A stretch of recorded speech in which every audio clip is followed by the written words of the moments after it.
Sou advogado, professor, e não precisa mais nada, mas eu não queria deixar de falar alguma coisa sobre o professor Simão, meu amigo, que é um dos grandes nomes da civilística hoje, com toda razão e com todos os méritos. É uma pessoa que a gente sempre lê para aprender, aprendo muito com ele. Teve um papel relevantíssimo na pandemia para falar de temas espinhosos, especialmente da revisão dos contratos. Eu lembro do professor Junqueira, que ele falava, até no texto dele sobre dignidade, ele falava que a gente tinha acabado de passar uma discussão do grupo dos quatro, ele chamava o grupo dos quatro de interesse público, ordem pública, função social e boa-fé objetiva. E agora estamos que discutir a dignidade humana, porque tudo é dignidade humana. E eu lembro do professor Simão também falando isso. Agora todo mundo quer rever contrato com base em qualquer fundamento, né? É isso. E conversei com ele antes, ele falou que vai falar sobre isso, e eu quero mais uma vez aprender consigo. Professor Simão, muito obrigado, tem a palavra. Obrigado, professor João Aguirre, pelas gentis palavras. Eu hoje vou fazer um agradecimento especial às mulheres. A nossa presidente, Angélica Lúcia, esse doce de criatura, uma contratualista da área de seguros que encanta e tem esse charme especial para tirar risos da plateia, o que eu nunca tive na minha vida. Parabéns, professora Angélica. Professora Giselda, uma trajetória tão longa, que eu ainda me lembro em 2002, Código Civil Vacácio Legis. É claro que eu conheci a Giselda bem antes disso. Eu conheci a Giselda em 92, mas estou lembrando de 2002, caminhávamos pela rua Riachuelo, no centro. Ela dizia: Simão, como é que se resolve essa sucessão do companheiro, tendo em vista a meia cota ou a cota inteira, quando ainda vigia o 1790, e aquilo virou um grupo de estudos, um grupo de amigos, e hoje nós temos, como resultado daquelas iniciativas de debate da professora Giselda, isso que nós vivemos. E as professoras Luciana e Marília, que eu sou fã das duas, e que há tantos anos a gente convive com tantos debates, e que de repente eu vi que elas cresceram. Elas são professoras da Federal do Paraná, olha que orgulho. A gente as conheceu ainda estudando nos seus estudos de pós-graduação. E hoje são professoras, hoje já há algum tempo, da Universidade Federal do Paraná, que o professor Harold, que também é um dos... Mas não é menina. Não é menina, não, sim. Não é menina, não disse que era, mas é um dos expoentes. E o Herodes também, há muitos anos, nos chamou lá para a virada de Copérnico. Lembra, Gigi? Nós fomos, Tartucci, lá para Curitiba, falar de sucessões, tudo. Então é muita emoção. Eu não posso falar do Zeno, porque quando eu falo do Zeno eu choro. E meu sócio, Bruno Nazar, disse que se eu chorasse, ele me interditava, eu não podia mais dar palestra. Então eu não vou estar usando, mas a doutora da Azul, eu estou com um problema no meu aplicativo, que eu não estou com acesso, eu só viajo de Azul para Portugal. Depois, se a senhora me ajudar, eu ligo no Código Civil comentado, tá? É só ajudar a entrar no aplicativo, eu quero desconto, nós já comprei as passagens e tudo. Só que eu estou sem o aplicativo, é um problema tão sério isso, e o call center de vocês é uma porcaria. Eu só viajo de Azul, mas não funciona, viu? Eu estou desesperado. O call center é no Rio, mas isso é bom. Eu só viajo de Azul, depois eu vou lhe mostrar meu aplicativo. Se a senhora destravar, vai no Código Civil. Não destravar, não vai código nenhum. Bom, o tema que nós temos que tratar aqui é da locação de imóvel urbano. E como eu esqueci que existia esse curso, porque eu acho que eu aceitei, eu estava viajando, eu falei, não tem curso. O meu estagiário, meu assistente, falava, não, professor, só tem curso. Quando eu voltei da Europa há um mês, tem curso, não tem curso, eu acho que não tivesse. Daí eu disse, você aceitou o curso? E eu acho que eu não aceitei o curso, mas como o Tartucci não convida, ele convoca, se eu aceitei, eu não aceitei, eu cumpri. Estudei o tema e vim dar palestra do mesmo jeito. E quando eu vi que eram questões relativas à locação de imóvel urbano, que eu não sugeri esse tema, não sei se foi do Nazar ou do Tartucci, eu adoro esse tema. Então eu falei que eu não sugeri, mas eu gosto, e eu aceitei a convocação.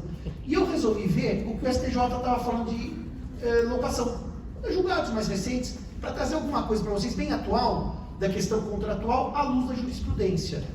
E aí, eu vou ver se eu passo aqui, vamos ver se apertando isso aqui funciona, para não deixar o pobre Rogério descansar, mas não funciona, né? Você tem que passar aqui. Mira para lá, né, Angélica? A Angélica sabe, mira para cá, mira para lá, não passa, o Rogério passa. Então, é porque o Rogério passou. A primeira questão que eu quero debater com vocês essa tarde de hoje é uma questão curiosíssima, porque eu citei hoje na aula lá do São Francisco, um almoço que eu tive com o professor Junqueira e a minha orientadora, a professora Teresa Ancona Lopes, e quando se discutia, professora Giselda, a revisão contratual com base na alta do dólar, basicamente a leasing em moeda estrangeira nos anos 90. E o professor Junqueira dizia assim, olha, para a Teresa e para mim, você pegar o índice e fracionar o índice, ou seja, que é o IGPM, e aumentá-lo ou reduzi-lo é uma interferência tolerada sobre o contrato. Agora, você trocar o índice do IGPM pelo dólar, o dólar pelo IGPM, é intolerável, porque as partes contrataram dólar. E trocar o índice pelo IGPM é contratar o juiz como se parte fosse. E o contrato não é do juiz, é das partes. E quando eu comecei a dar aula de locação, em Priscas Eras, em Nilo Tempore, o artigo 51 dizia, e parece que diz até hoje, que a renovação na locação, que nós vamos chamar de comercial, ou não residencial, mas comercial para facilitar aqui o verbo, a renovação se dará por igual tempo. Então, se o contrato tinha 5 anos, renovava por mais 5. Se tinha 20, renovava por mais 20. E se tinha 1, renovava por mais 1. Não, professor, se tiver 1, não é possível renovar. É possível, porque eu posso ter 5 contratos de 1 ano no mesmo ramo de atividade e que permita a renovação, porque eu cumpri os requisitos 51. Então, renovação por igual prazo, me parece que tem uma lógica. As partes combinam e o juiz renova. O que fez o STJ, e hoje me parece que é leitura pacífica. Rogério, próximo, por gentileza. O STJ renovou o contrato, independentemente do prazo combinado pelas partes, por 5 anos. Ou seja, eu podia ter um de 20, renova por 5. Ou um de 1, renova por 5. O que traz esse debate no seu bojo? Se é renovar por igual período, é o que nós contratamos, que está sendo refirmado pela força obrigatória da lei. Mas se nós firmamos por 1 e o judiciário renova por 5, o judiciário está contratando pela gente. Idem por 20 e o judiciário renova por 5, o judiciário está contratando pela gente. A decisão é absolutamente estranha à ideia de pacta sunt servanda e a ideia de compulsoriedade da renovação. Mas tem uma lógica. E os senhores sabem qual é a lógica, quem advoga em locação sabe. Como eu posso ter uma demanda renovatória que se perpetua no judiciário por muitos anos, eu tenho uma acumulação de demandas renovatórias. Ou seja, uma que não está julgada, eu já tenho que propor a próxima, que é a renovatória do contrato a ser renovado, e assim eu tenho 3 ou 4 renovatórias de um mesmo imóvel, de um mesmo contrato, simultaneamente correndo no judiciário. Me parece que a ideia aqui foi tentar evitar que os contratos por prazo inferior a 1 ano fossem renovados por meio de renovatórias sucessivas. Então, eu dou maior amplitude ao prazo contratual. O que é um problema? Porque se vale por menos, tem que valer por mais. Então, o contrato de 20 anos tem que ser renovado por 5. Afinal, se nós temos uma renovação por 5, ela vale para os contratos inferiores a 5 ou para os superiores a 5. É um tema que, para mim, não agrada a forma de decisão do STJ, porque ainda voltando na ideia de que muitas das locações, como o professor Tartucci, são contratos paritários e simétricos, eu não estou pensando só na locação daquela pequena senhora com aquela pequena lojinha, de contratos imobiliários de prédios inteiros de locação comercial, que não faz muito sentido essa interferência do STJ. Mas habemos jurisprudência. É essa orientação que o STJ tem dado, recorrente, com relação à renovatória. Rogério, mais um slide, por favor. A segunda questão, para mim também é muito cara. Eu contei aos meus alunos também semana passada que eu fiz parte da TUF. A TUF foi uma torcida uniformizada pró-fiador. Eu era presidente honorário, porque eu sempre adorei o fiador. Eu sempre achei que o fiador era uma vítima da maldade alheia. O fiador, ele é um coitado que não vende coito, como dizem alguns, como denegrir não vende negro, como mulato não vende mula, e todos esses erros repetidos. Aliás, uma mentira contada várias vezes vira uma verdade. Então, antes de falar, estuda. O problema do pobre do fiador é que o pobre do fiador, normalmente ele é um coitado. Ah, tem fiança empresarial? Tem, eu sei, mas normalmente é um cunhado. Quando é cunhado até eu deixo ferrar, mas se fosse o meu, não está gravando, né, Tartucci? O meu cunhado, que praticamente eu não gosto, eu adoraria que ele fosse fiador. Mas assim, normalmente é um cunhado, é um sogro, é um irmão. Ah, assina aí para mim, mas que é isso? Uma fiança. Não, mas não vou assinar. Não, assina porque você não confia em mim, daí quer brigar com o cunhado, você assina para se livrar do cunhado. Agora veja um detalhe. O professor Marcato, nos anos 90 na São Francisco, dizia pra gente que se alguém pedir para você ser fiador, um grande amigo, brigue já. Porque depois você vai brigar e pagar a fiança. Depois você só briga e perde um amigo e não paga a fiança. É uma máxima de experiência que é inenarrável. A fiança não se deve prestar. Ponto. Mas as pessoas prestam. E o brasileiro é um cara de boa fé, gosta muito de ser solidário, que é uma virtude, isso não é uma crítica. E cai sempre um idoso ou uma idosa que fiança ou a locação. E nós, nos anos 2005 e 2004, capitaneados pela mestra Giselda, não perde o bem de família, é inconstitucional. Carlos Mário Veloso, ministro Supremo, disse, não perde, nós todos comemorando. Daí veio a viragem jurisprudencial, a partir daquele julgado de 2005 da Corte Constitucional, habemus deciso, que perde o bem de família, porque o artigo 3º, inciso 7º da Lei 8.009 é constitucional. O fiador em fiança locatícia, e depois de uma confusãozinha recente, quer seja comercial, quer seja residencial, perde o bem em que mora. Isso é decisão do STF.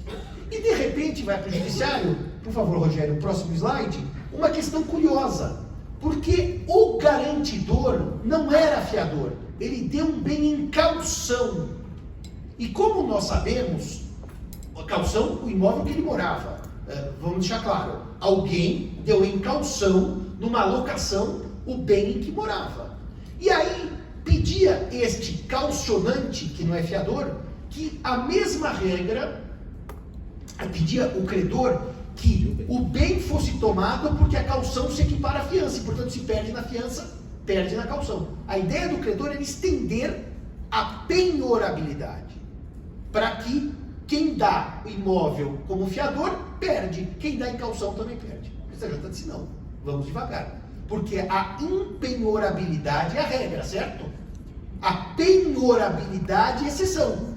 E já dizia o saudoso Zeno, as exceções se interpretam restritivamente. Ele falava em latim. Você sabe que é uma das poucas coisas que eu não sei falar em latim, acho que tanto que eu lembro do Zeno que eu não consigo falar.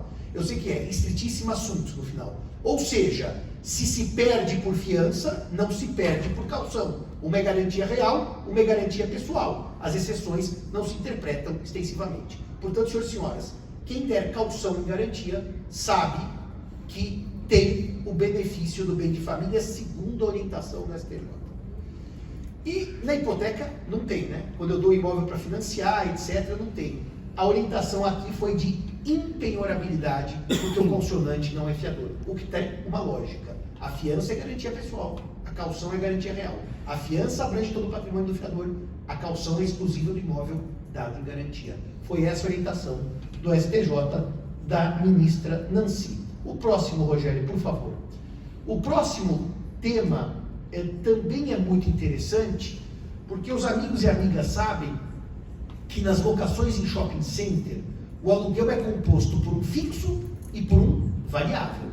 O fixo, normalmente, é de um valor até razoavelmente baixo, e normalmente ele é uma remuneração mínima pela posse, que é exercida pelo locatário.